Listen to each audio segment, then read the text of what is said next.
Eli ensin tulee kahdeksikko. Eli ensin kahdeksikko. Sitten tulee 1 suoraan.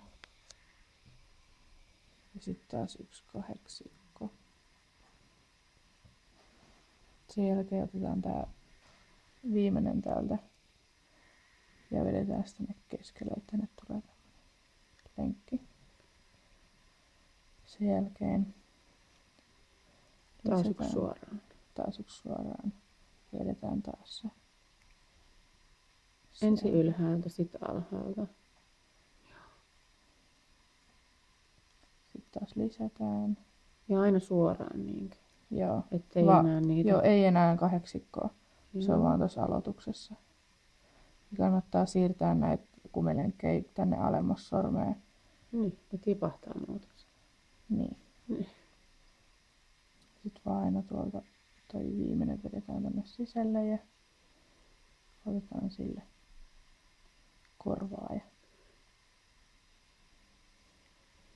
sitä kannattaa välillä vetää, muuten tää leviää tälleen. Joo.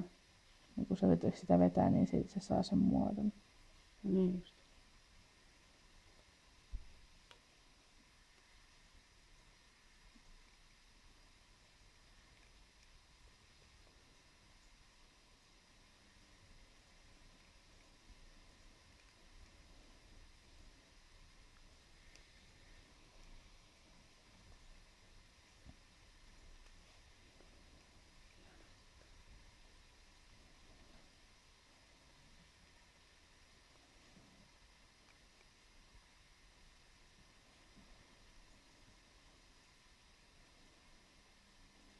Ja niin se muodostuu makeasti.